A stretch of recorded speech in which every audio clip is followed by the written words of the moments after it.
റബ്ബിൽ അല്ലാഹുമ്മ സല്ലി അലാ മുഹമ്മദ്. ഏറെ പ്രിയം നിറഞ്ഞ എൻ്റെ ലൗദ ഖുർആൻ മാസ്റ്റേഴ്സ്, അസ്സലാമു അലൈക്കും വറഹ്മത്തുള്ളാഹി. അല്ലാഹു സുബ്ഹാനഹു വ തആലയുടെ പരിശുദ്ധമായ നാമങ്ങളിൽ അൽ മുഖ്സിത്ത് എന്ന അഥവാ നീതി നടപ്പാക്കുന്നവൻ എന്ന നാമമാണ് ഇന്ന് ഞാൻ ചർച്ചക്കെടുത്തിരിക്കുന്നത്. എൻ്റെ പേര് ഫൻസീർ വാണിങ്ങൽ. റബ്ബ് സുബ്ഹാനഹു വ തആല സമ്പൂർണ്ണമായ നീതി മനുഷ്യർക്ക് നടപ്പിലാക്കാൻ വേണ്ടി ഉപയോഗിക്കുന്ന ചില രീതിശാസ്ത്രങ്ങളിലേക്ക് സൂചനകൾ നൽകുക മാത്രമാണ് ഈ കുറഞ്ഞ സമയത്തിനുള്ളിൽ ഉദ്ദേശിക്കുന്നത് ഇൻഷാ അല്ലാഹ്. ഒന്നാമതായി ഫിത്റത്ത് എന്നതാണ്, അതായത് ശുദ്ധ പ്രകൃതിയിലുള്ള മനുഷ്യരുടെ സൃഷ്ടിപ്പാണ്. ഖുർആൻ 30-ാം അധ്യായം 30-ാമത്തെ വചനത്തിൽ അല്ലാഹു സുബ്ഹാനഹു വ തആല മനുഷ്യരെ യാതൊരു ശുദ്ധ പ്രകൃതിയിലായി സൃഷ്ടിച്ചിരിക്കുന്നു എന്ന് പ്രഖ്യാപിക്കുന്നുണ്ട്. അതുപോലെ ഓരോ കുഞ്ഞും ശുദ്ധ പ്രകൃതിയിലാണ് ജനിക്കുന്നത് എന്ന് ഇമാം ബുഖാരി റിപ്പോർട്ട് ചെയ്യുന്ന ഹദീസിലും പ്രവാചക പ്രഭു സല്ലല്ലാഹു അലൈഹി വസല്ലം പഠിപ്പിച്ചിട്ടുണ്ട്. അതാണ് റബ്ബിൻ്റെ ഒന്നാമത്തെ നീതി. അള്ളാഹുവിലുള്ള വിശ്വാസം ഓരോ ഹൃദയത്തിലും കൊത്തിവെച്ചിട്ടാണ് അവൻ മനുഷ്യരെയെല്ലാം സൃഷ്ടിക്കുന്നത് എന്നുള്ളത്. രണ്ടാമതായി, നമ്മുടെ ഓരോ പ്രവർത്തനങ്ങൾക്കും നിശബ്ദരായ സാക്ഷികയായി അഖീബ് അത്തീദ് എന്നീ 2 മലക്കുകളെ ഏർപ്പെടുത്തിയിരിക്കുന്നു എന്നതാണ്.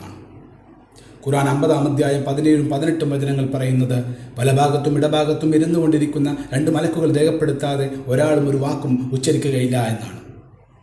ഖുർആൻ 30-ാം അധ്യായം 36-ാം അധ്യായം 65-ാമത്തെ വചനത്തിൽ നമ്മുടെ നാവുകൾ നമുക്കെതിരെ വിചാരണ നാളിൽ സാക്ഷി നിൽക്കുമെന്നും പഠിപ്പിക്കുന്നുണ്ട്.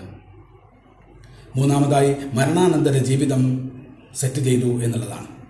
ഈ ലോകത്ത് നാം കാണുന്ന സകല അനീതികൾക്കും പരിഹാരവും സത്യവിശ്വാസികളുടെ ഏക പ്രതീക്ഷയും മരണാനന്തര ജീവിതമാണല്ലോ. അതില്ലായിരുന്നുവെങ്കിൽ ഇഹലോക ജീവിതം നരകതുല്യവും നിഷ്ഫലവുമായി പോയേനെ. നാലാമതായി, ന്യായവിധിയുടെ ദിവസമാണ്. അള്ളാഹുവിന് കേവലം അടിമകളായ മനുഷ്യരെ സൃഷ്ടിക്കാൻ യാതൊരു ആൾക്കാരെയും ഒന്നും ബോധിപ്പിക്കേണ്ട ആവശ്യമില്ലല്ലോ. എന്നിട്ടും റബ്ബ് സുബ്ഹാനഹു വ തആല നമ്മുടെ പ്രവർത്തനങ്ങളെല്ലാം രേഖപ്പെടുത്തിയ ഒരു ഗ്രന്ഥം നമ്മെ ഏൽപ്പിക്കുന്നു. അതുകൂടാതെ നമ്മുടെ അവയവങ്ങൾ അടക്കം സാക്ഷികളെ ഹാജരാക്കിക്കൊണ്ട് തെറ്റുകൾ സമ്മതിപ്പിക്കുന്ന തരത്തിലുള്ള അതിശക്തമായ ഒരു വിചാരണയും നടത്തുന്നു. എന്തിന്, ശൈത്താന് പോലും അവനോട് വിചാരണ നൽകപ്പെടാനും അതുപോലെ സംസാരിക്കാനും അവസരം നൽകപ്പെടുന്നു എന്നാണ് കാണുന്നത്. സുബ്ഹാനല്ലാഹ്. അഞ്ചാമതായി, കർമ്മങ്ങൾ തൂക്കുന്ന തുലാസുകൾ ഉണ്ടാക്കി എന്നുള്ളതാണ്. 21-ാം അധ്യായം 47-ാമത്തെ വചനത്തിൽ പറയുന്നു, ഖിയാമത്ത് നാളിൽ നാം നീതിപൂർണമായ ത്രാസുകൾ ഏർപ്പെടുത്തുന്നതാകുന്നു. അതിനാൽ ഒരാളും ദ്രോഹിക്കപ്പെടുകയില്ല. ഒരു കടുമണി തൂക്കമായിരുന്നാലും കർമ്മങ്ങൾ അത് ഞാൻ കൊണ്ടുവരുന്നതാണ് എന്ന് വിചാരണ ചെയ്യുന്നവനായി നാം തന്നെ മതി എന്ന് പ്രഖ്യാപിച്ചുകൊണ്ടാണ് അല്ലാഹു സുബ്ഹാനഹു വ തആല ഈ വചനം അവസാനിപ്പിക്കുന്നത്. നീതിമാനായ റബ്ബേ, നീ ഞങ്ങളെ നിന്റെ അതുല്യമായ നീതിയുടെ സാക്ഷികളാക്കണമേ. ഞങ്ങളുടെ കർമ്മങ്ങളുടെ ഗ്രന്ഥങ്ങൾ വലത് കൈയിൽ നൽകപ്പെടുന്ന വിജയികളുടെ കൂട്ടത്തിൽ ഞങ്ങളെ ഉൾപ്പെടുത്തണമേ. വാഹിറു ദഅവാന അനിൽ ഹംദുലില്ലാഹി റബ്ബിൽ ആലമീൻ. അസ്സലാമു അലൈക്കും വറഹ്മത്തുള്ളാഹി വബറകാതുഹു.